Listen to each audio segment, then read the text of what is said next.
educate, empower, enable, impact.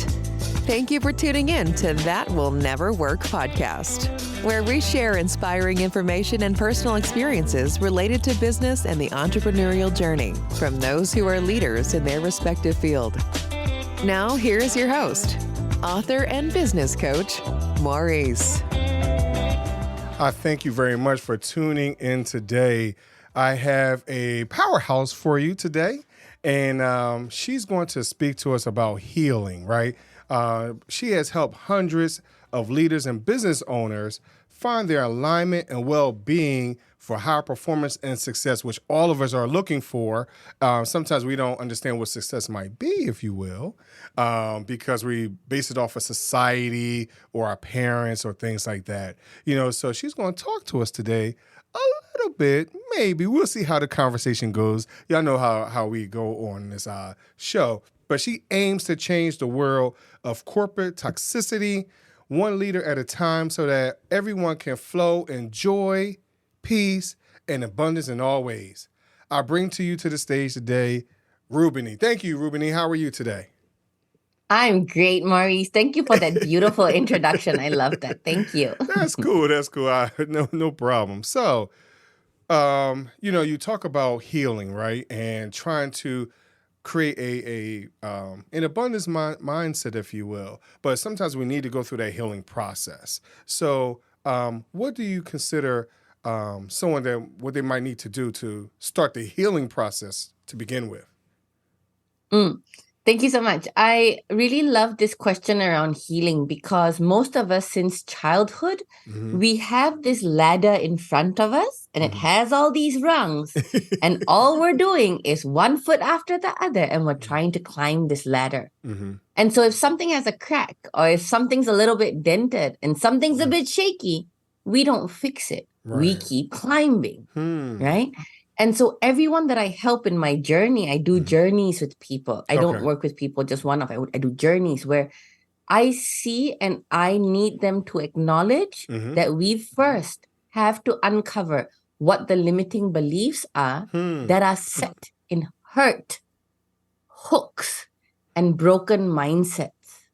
Wow. So I don't use the big words like trauma because trauma is a different ball game. But hey, if a parent has told us we will never make it at the age of 6, that sticks. Right. If we went into our first job and we were told, hey, you're just going to be the coffee boy, that sticks. So it doesn't matter if one is 7, 15, 21, or 25. There are core memories at these stages that stick. Right. And so we do sort of like an 18-year series where we go into strengths, but we also go into what's a core memory that hurts. Okay. And who were the authoritarians that did that? But for a person to want to go into that, they need to acknowledge and be open that there is something limiting them, but they don't know what. They don't know why. So sometimes people come to me and they're just like, I am doing this all the time. This always happens to me and I don't know why. I'm like, would you like to open that? Would you like to go into that? And then we see how we can help, Yeah. But healing is so important. I actually don't work with people who aren't open to doing this. Okay. Because I have tried all sorts of ways to do things, but it was only till I did this did I get the shifts I needed. Okay. So everything I do is based on my life too. So what, in thinking that way, what caused you to even want to open up? Because a lot of times we don't want to open up. We may not even want to open up that door because of the hurt or borderline trauma, So what caused you to want to open up, if you will? Yeah, thank you. In 2016, I had a moment, and I remember it so clearly because I am strong. I am the strongest person I know. Now that I'm older, much older, I know I can say this. But I've gone through a lot of back-to-back stuff. Okay. And in my career, I kept getting into situations, like similar situations, similar toxic patterns. I worked in consulting for a long time. Okay. Okay. And I would blame it on the industry, but I saw things happen to me that weren't happening to other people. And it stemmed from me telling myself, oh, I'm a people pleaser. I'm just like this. I'm an empath. I know and I understand how this person feels. I should silence myself instead of confronting. I don't know how to speak my truth. I don't know how I'm going to get the recognition. I've been passed over for 4 years. It's all these corporate terms I'm saying. I'm not saying anything about healing and trauma yet. Right. It is just these things around being stuck, being overwhelmed with how, what, where to turn and go, and then getting really frustrated. And then my health suffered, my sleep suffered. I started not really wanting to engage at home. My best space was outside of the house, but in the house, I was kind of disengaged. I'm just like, leave me alone, please. I just want to go to my room. Right. All those things started coming up over a long period. It wasn't overnight. It was Okay. 4 years of stagnation. And Okay. it really started ramping up in those kind of negative ticks, if you will, in myself over 6 to 8 months. And then I was just like, we need to look at what's happening here, right? And I went down this rabbit hole of corporate development programs, different types of trainings, different programs, different courses around corporate development. Didn't help. It's like, what do I do? Right. And so then I got a coach. Then I got a mentor. Okay. Kind of helped, but not to the biggest level I wanted it to. Okay. And then I, by the strike of the universe's hand on the hour, encountered a Reiki healer. Wow. I now am a trained and practicing Reiki practitioner. Really? That was a mouthful. All right. Okay. So now I practice Reiki. Okay. And energy healing and trauma healing. But that Reiki person in my life kind of put me into this different tangent. But then I realized, hey, I went into like 36,000 levels of healing and opening up over another year and a half. And after that, it was in 1 year, I had 2 promotions. And then the following year, 1 more, I became regional head of an advisory practice in a consulting company. Okay. As a brown girl with a good face. I'm 5'9". And so it's like, I'm doing it. Right. I'm doing it. And then all of a sudden, people started asking me for help. Global leaders started coming to me. How do you build your teams? How do you create high-performance teams like yours? But it was that healing and being willing to go, enough's enough. I need to know what's wrong. Let's go deep. And then the universe just gave me the synchronicity with someone in Reiki who doesn't practice anymore. So I'm a little bit cocky and I'm like, I think she had to do Reiki because she had to come into my path and she had to teach me. She had to tell me that. And 3 years later, she doesn't do it anymore. Wow.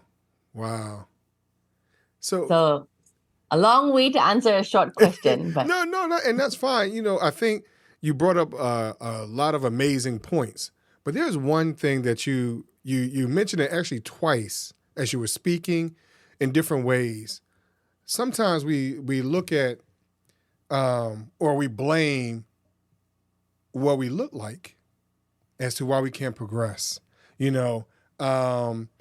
and we get caught up in that sometimes. So as you stated, you're a brown girl, you're 5'9". Some people might look at that as intimidating, if you will. So so how were you able to overcome like that type of stigma, if you will, because that's not always embraced either. Yeah. As you ask me that, I go back into when my heart hurt over that. Because it was always, is it because I'm a pretty face? Is it because I speak soft? Is it because I'm quite feminine? Why, And then you go into this sentence, which I always tell myself, I set the intention that anyone who says, what is wrong with me is attracted to me now. Because I used to say that. And it's wonderful. And I'd love to share this for your audience and yourself as well, because going into thinking it's an external validation of who you are and switching that to shift into knowing exactly who you are and what you're made of. So it comes from within instead of coming from the eyes of the external parties. Right. Is the biggest shift to finding your fire and power. Because over time, people chip that away. Yes. Multiple people chip that away. It's not one. Right. It's through life. Right. Okay?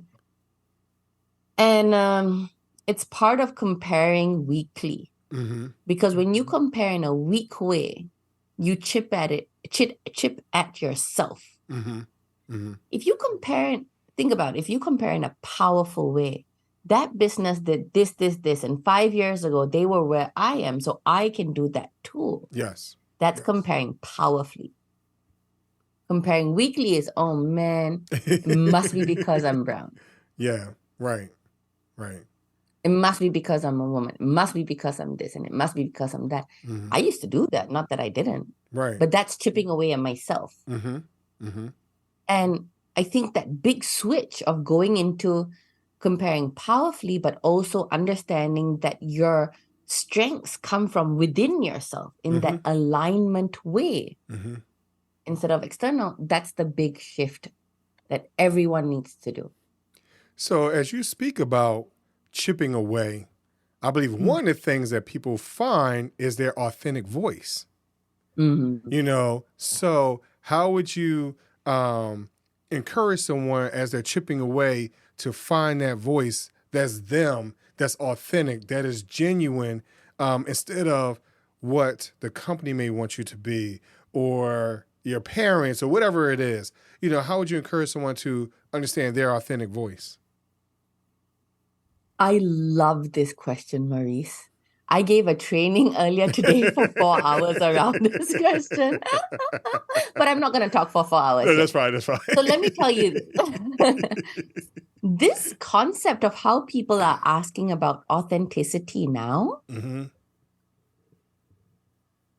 there's 2 things to this. I'll answer it in 2 quick ways. The first one is, since we were in a sandbox as children, playing with our friends, at a playground or at home at the age of 4, we were kind of told not to be ourselves. We were told, don't do this or else. Or if you cry, you're going to be a bad girl. Or if you do this, you're a bad boy. So we've molded ourselves into what is expected of us. Right. All of a sudden, fast forward into being in a position where you're presenting in boardrooms, standing on stages, leading a team, in leadership. People are saying, be yourself, be authentic. I have people who have spent decades on this planet come to me and say, I don't know who I am. Wow. What does that look like? Can you tell me like the 10 things I should be so that I am authentic? That is sad. But think about it. And this is my self-analysis. Because I'm a trauma healer and an energy healer, I go back into why do people say this? And that's why it is.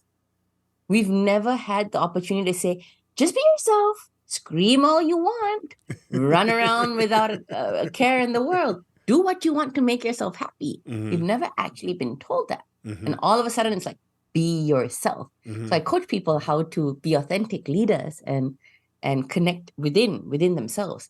And to give another part of this question is, authenticity is how you feel most comfortable doing what you do. Come away from the thought of how do I be authentic? You are doing authentic already. Right. How did you feel comfortable answering your peers? How did you Mm-hmm. feel comfortable in social situations? Mm-hmm. How did you feel comfortable with different people in different parts of your life, Mm-hmm. over the phone or face to face? How did you feel most comfortable speaking your truth to your boss? Mm-hmm. And if you don't have those things, that's okay. We can set and create today how we can turn the dial up and stretch that. Mm-hmm. So, okay, I would like to be heard more the way I intend to be heard, because how I speak is being miscommunicated Mm-hmm. by my boss or by my team or by my spouse, whatever. So we dial it up. Okay, let's intentionally create, what is the outcome of this communication? What is the outcome of this email? What is Mm-hmm. the outcome of me standing in front of a room silent? Mm-hmm. What is the outcome I want to create with me intentionally? And then we break that down into steps on how the person can stretch Okay. Okay. into how they want to be and how they want to feel and what they want to create. Sometimes in corporate America, they don't like our authentic voice, right? And so, because we have to fit the mold, a lot of times, and I can attest I for hear you. myself, of having to be somebody else. Like you said, I have to dial back who Maurice really is. Yes. And so how would you encourage someone that feels though they're being suppressed so much, where it's Yeah. actually causing them stress or Yeah. anxiety or things like that because they're no longer themselves? How would you encourage someone to Yeah. kind of get over that hump? That goes back to my first layer of how I work with people, which is the healing. Mm-hmm. And that's the easiest way for me to answer that, because if you heal the stress and the anxiety, you can take a deep breath and see how we can create something that feels right for you. Okay. Because there are ways that you haven't blossomed yet. There are ways that you have been told not to blossom. Let's find the right mix that makes you feel good, because when we have this layer of the frustration and the wrath and the anger and the, I should not be told this, this feels wrong, but on my face, I'm just like, I'm saying I've been through that. But when we remove the layer of hurt and anger and frustration through healing first, removing limiting beliefs of not being seen as a certain way, and we start vibrating at a level and a frequency, and we emit that signal that I'm ready now to be exactly who I want to be, because I know my strengths. I know I'm a badass. Right. I know where I've been and how far I've come. Let me tune that to a way where I feel strong in this environment and create the outcomes that I want to create. And I guarantee you will like it that way. So there's no energy of negativity within that vortex. None, because we've healed it. But if we don't and we say, I'm a badass, this is who I am, come at me, come at me. Let me show you who I am. That's different. I'm getting goosebumps saying that, because that's very different. Yes. That's stemming from defense. It's the come at me tone. Right. And that's where it keeps getting worse. Okay. You see, they don't accept me. You see, they don't like me. You see, I've been through that. And then we start taking evidence that proves what our limiting belief and our trauma is telling us. It's powerful, Maurice, when we heal first. So how does that help someone to become a great leader? Because there's some things that we see what leadership might be, i.e. what you just mentioned. Come at me. A lot of our managers or supervisors can be that way, and then now they're scared of your department or whatever it might be, so unfortunately sometimes that image of that very defensive leader is in our face, so how do we become a little softer to become that great leader? Thank you.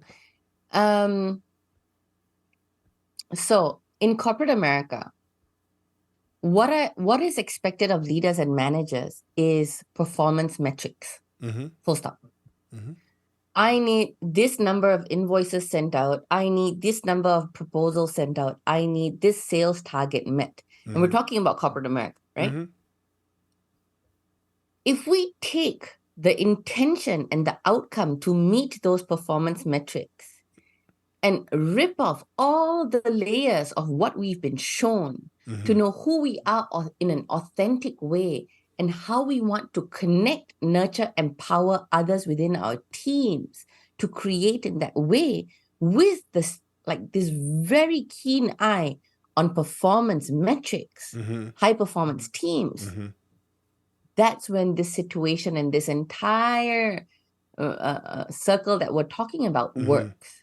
We're talking about alignment and self-healing and authenticity. Without the performance, that's not going to last. That'll last 3 days. Because after 3 days, your boss is going to come in at me and say, but what about this? Right. How come you didn't do this? Right. And so that's why it's that combination.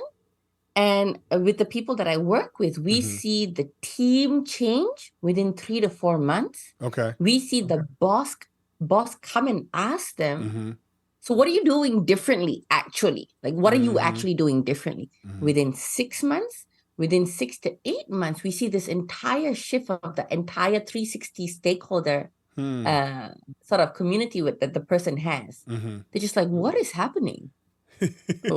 Is this real? I'm like, works every time. Right. Magic. It's like KFC. Every time you go there, the chicken tastes the same. Wow. Nice. Well, it's beautiful. We thank you very much for coming on.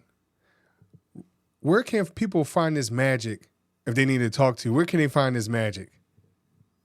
The easiest way to connect with me is on LinkedIn because all my handles are there. Okay. So LinkedIn and then search my name, Rubyni Karun, Rubyni. I mean, I'm sure it's on the screen somewhere. And basically there's my website there. There's a way to speak with me there. You can send me a message. I'd love to interact with everyone who just has a thought that they want to dial up their performance in a way that meets their goals, whether it's income, whether it's, taking care of themselves better, anything. Cool. I appreciate you coming on today. I appreciate all the information that you've provided. But before I let you go, my would you rather question I ask everybody. Would you rather choose 3 doors or a fork in the road?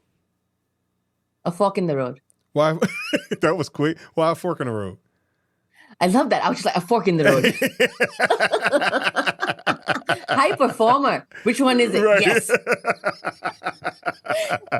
Because 3 doors is one choice too many for me. Okay. I mean, because a fork in the road is right and left. Right. You make it or you break it. Right. You get lost or you find your destination. Let's go. 3 doors, if you get 1 door wrong, you come back out. You still have 2 more to try. A fork in the road is just 2. Nice. It sounds simple, but it's not simple. It's not at all. Well, thank you very much for coming on today. Thank you, Maurice. I really appreciated all your questions as well because you have such a hone in on the things that really tick us and make us step back from life and what we're worth.